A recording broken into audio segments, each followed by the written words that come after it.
Chapter 11. Public Transport. "I know," said Obade. "Hard to believe, but yes, I think we need to." Zana and Diba looked at each other. They didn't speak, but messages were sent between them in a series of looks and raised eyebrows. What's the big deal with a bus? Don't know. "I've got the fare," Obade said. "They never turn anyone away, but it's traditional to pay what you can."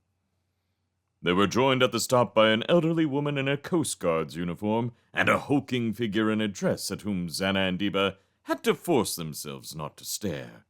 It was a lobster waddling on two stubby legs, clacking her pincers. Obade looked at his watch, leaned against the pole, and began to read his sleeve. The girls watched the sky. A sliver of the hoop sun was visible over the roofs. Troops of starlings, pigeons, and crows crisscrossed in front of the clouds, in rather more organized fashion than they ever seemed to manage in London. "Look," said Zana, pointing. There were other birds among them, half familiar from pictures, like herons and vultures. There was at least one thing in the air that didn't look like a bird at all, something that cawed enormously as it appeared. "So," Diba whispered, knocking the post of the bus stop. "what do you think'll turn up?" "Dunno," said Zana.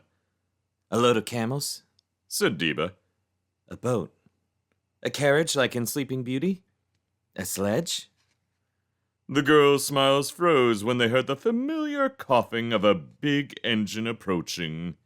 A double-decker red bus turned the corner. "It's just," said Diba. "it's a bus," said Zana. Obade Thing looked enraptured. "Isn't it magnificent?" he said. The bus looked severely battered. Where it should have had a number was instead a strange sign that might have been a drawing of a roll of paper, or might have been a random pattern. It was an old-fashioned routemaster of the type that had been retired from London, with a pole and an open platform at the back, and a separate little compartment at the front for the driver, a woman in an antiquated uniform and dark glasses. "The helmswoman," said Obade, "and with her one of un-London's champions, protectors of the transit, the sacred warriors." "Morning," said a man, jumping out of the vehicle. Obade whispered, "The bus conductor?" The conductor wore an old-fashioned London transport uniform. It had been torn and fixed many times, and it was clean, but scorched and stained. Strapped to his front was a metal contraption on which he drummed his fingers. He wore beads and charms and a copper truncheon on his belt. "Mrs. Jujubee," the man said, pushing back his cap and bowing to the elderly woman. "Always a pleasure. Manifestation again? And madam?" He inclined his head at the lobster. "Let me guess. The estuary? You know you'll have to change buses. Please, go on in. And, sir?" He turned to Obade. "This is... I cannot tell you," Obade stammered. "It is an honor, a real... I cannot... I'm overcome. On behalf of all un-London." "Well," said the uniformed man, in what sounded like polite boredom, "you're very kind. May I ask your destination?" "I am Obade Thing, and this is my associate school, and this is Diba, and this," he swept his arm at Zana, "is the reason for our journey. Your route takes us towards the Pons Absconditus, I think?" Obade rummaged in his pocket and brought out a handful of money. There were francs and marks and ancient English pound notes and colorful currency Diba and Zana didn't recognize. "One young lady has her own ticket." Zana held out her travel card. "This," said Obade, "is the Schwarzy," the conductor whispered. He grabbed the travel card and examined it. I know that look, he said to Xana, smiling. Astonished, bewildered, excited, frightened, awed.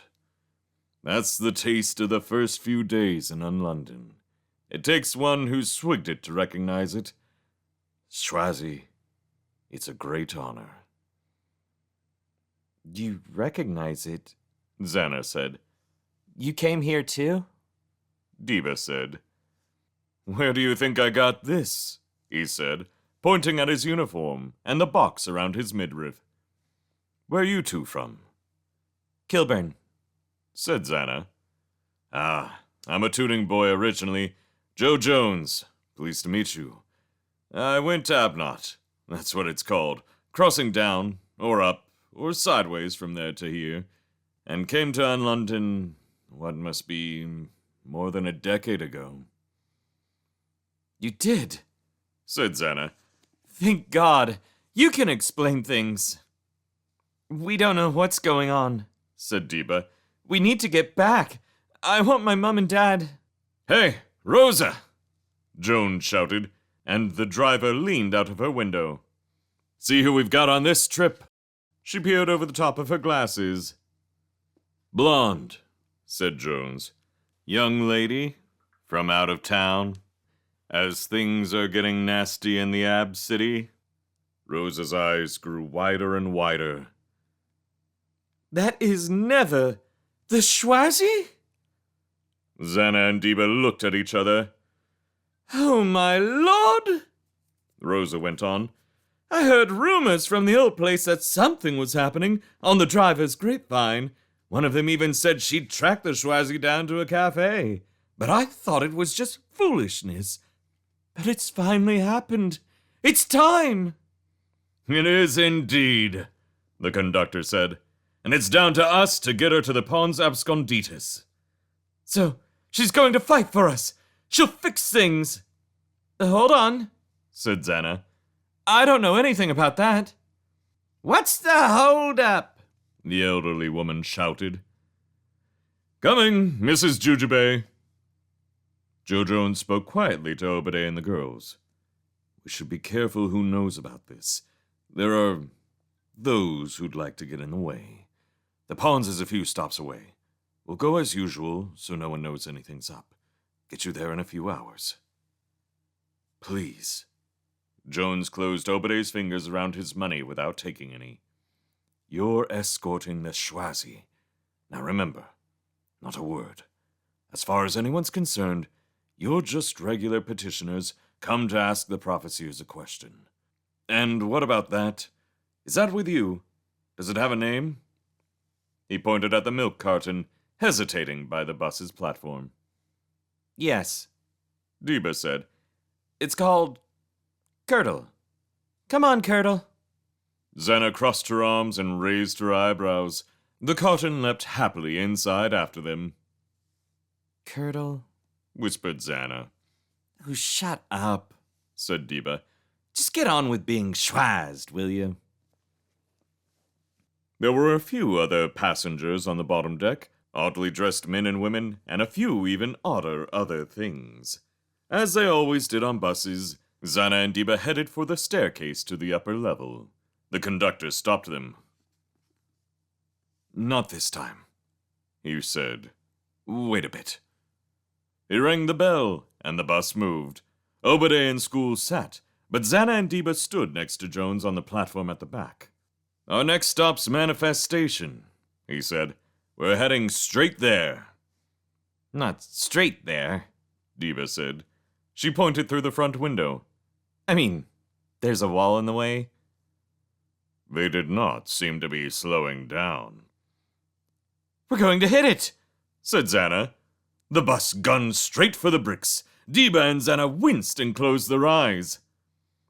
Hold tight, please, Jones shouted. There was a hissing sound, the flapping of heavy cloth, and the thrumming of ropes. Xana and Diva opened their eyes again, hesitantly. A tarpaulin bulged from the bus's roof like an enormous fungus. It inflated into a huge balloon, tethered by ropes from the upper windows. The bus sped up, and the rugby ball-shaped balloon stretched longer than the vehicle beneath it. There was a thump behind them, as if something had hit the vehicle's rear, a scuffing like an animal ascending the metal. Deba and Xana turned in alarm, then gasped and rocked and held on, as with a stomach-jolting tug, the bus started to rise. Dangling below the balloon, it passed over the wall, leaving a threadwork of streets and buildings below, ascending over on London.